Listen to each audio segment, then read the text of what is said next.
Good morning and welcome to today's live on suicide, shame, and guilt.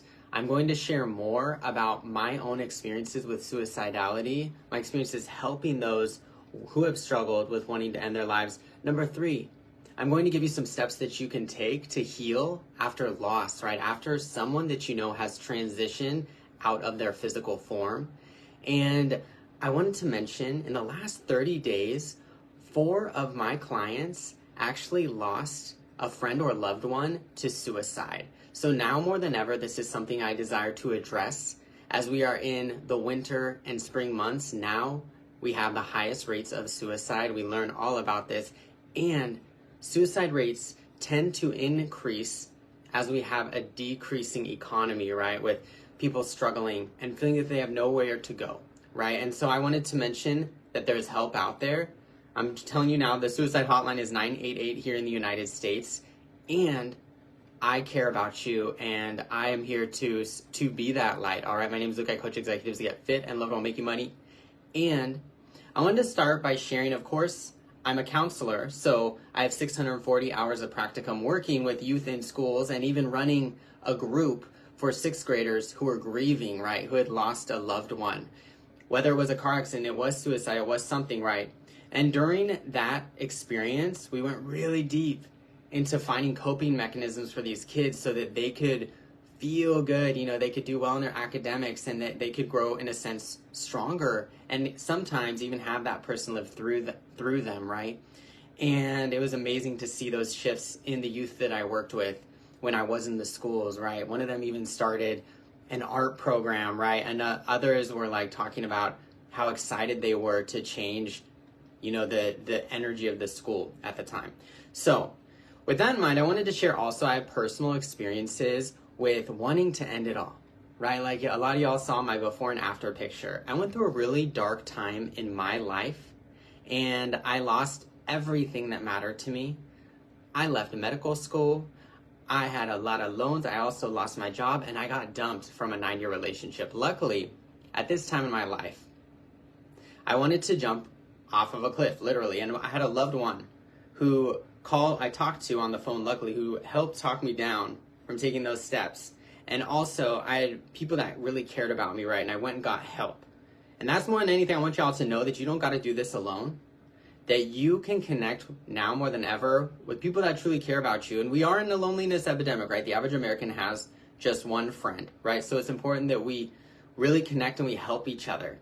And so I want you to know I'm always a DMOA, and we have professionals that can help y'all with any of these issues that you may be facing or that other people are facing, those loved ones. Now, how do I, as a wellness professional, heal and stay light even when, I hear this news, these hard things have happened with my clients' loved ones and things in the world, right? And so I wanted to share some steps that have worked for me in protecting that energy, that light, and continuing to serve humanity. And the first step I wanted to mention is continue to do things that make you feel good, right? I know for me, right after I do this live, I'm going to be taking my own fitness class. I do hot power fusion yoga. I also meditate and cleanse my space. So these are things that work for me, is literally bringing Palo Santo into my space to clear the energy that's not me. And then with sage, I smudge, right? And I bring good energy into my space.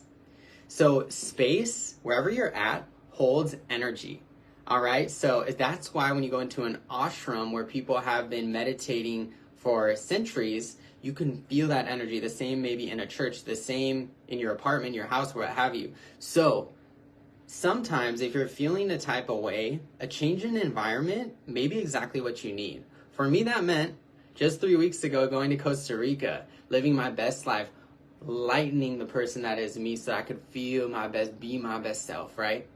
So I'd love to know, where do you go to feel your best? And it doesn't have to be another country. It can be simply getting out into nature. Nature is harmonizing, y'all. So for me, the other day that actually meant walking in the sand with no shoes on. So that's actually shown to recharge your body when you ground your feet literally into the earth. So that's something that's truly worked for me. And also it's about perspective shifting. When you do have a friend, a loved one transition, it's about loving them for where they are now, right? They made that decision to depart and go into the spiritual world and leave their physical form, okay?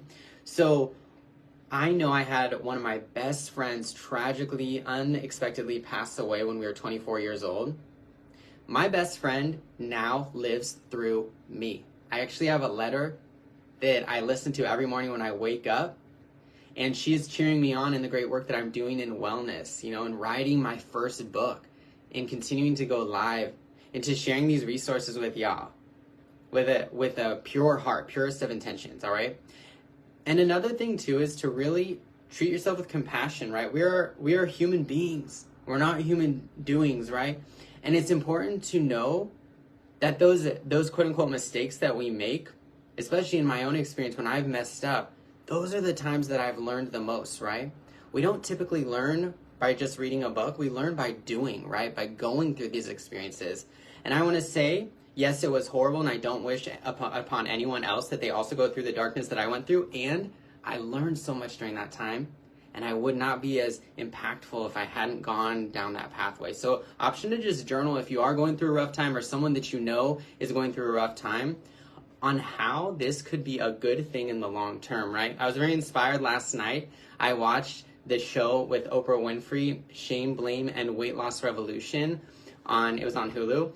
And Oprah talked about her experiences going through it, right? Being shamed publicly for being 274 pounds, right? And there's no reason to be shamed, right? We're not alone in the issues we're facing. I know for me, it was dealing with my not loving my sexuality. It was dealing with having really bad acne, not loving my body, right?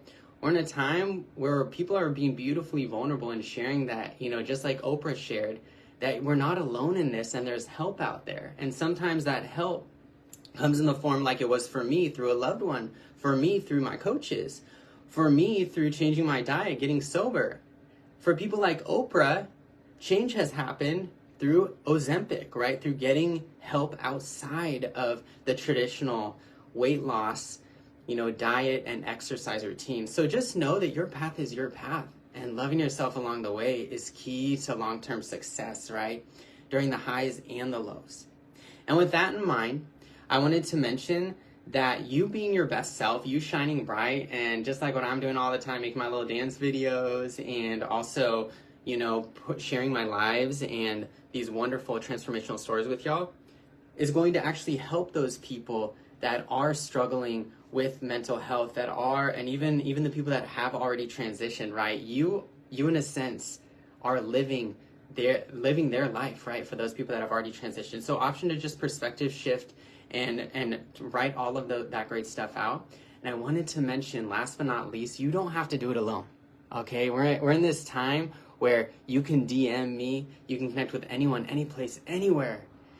And a life is a terrible thing to waste, so make sure that you're doing things that bring a smile to your face at least once per day.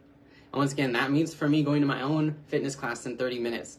That means for me booking a trip to Kauai and forcing myself to go on walks out in nature so that I can continue to be a light. And if you do want some motivation, I encourage you to, yes, go and watch that show. It's called Shame, Blame, and Weight Loss Revolution by Oprah Winfrey. It was very inspiring for me. And also connect with people that are bringing you higher, and handle and disconnect from those people, those energies that might make you feel a little bit lower for now. And that's why for the next 21 days, I'm actually doing a 60-minute daily detox from my phone. And this is a way for me and others, if you want to join me, to really focus on you, because you are your best investment, regardless of what pathway you go down, right? And I've done it now for 2 days, and I know that when I come, it's kind of like being in the 90s again, right? Like, it's really great. I have these really long conversations with people in real life. So I wanted to invite y'all, at the very least, to join me and have some love boundaries with your phone, with some of those distractions, so that you can be in this moment, since 99.99% of human suffering is not in the now. All right, so I would love to know who's going to join me on that 21-day, 60-minute daily detox from your phone. And also, what coping mechanisms help you stay high vibe? All right, what brings a smile to your face? Is you need to do at least one thing every day that brings a smile to your face. Write in the comments. I love to hear your takeaways. Thank you, Sean, for tuning in. Thank you, everyone, all the replayers for watching. And have a beautiful, blessed day as you prioritize yourself, your best investment. Thank y'all so much. Sending you love, prosperity, and health. Bye bye.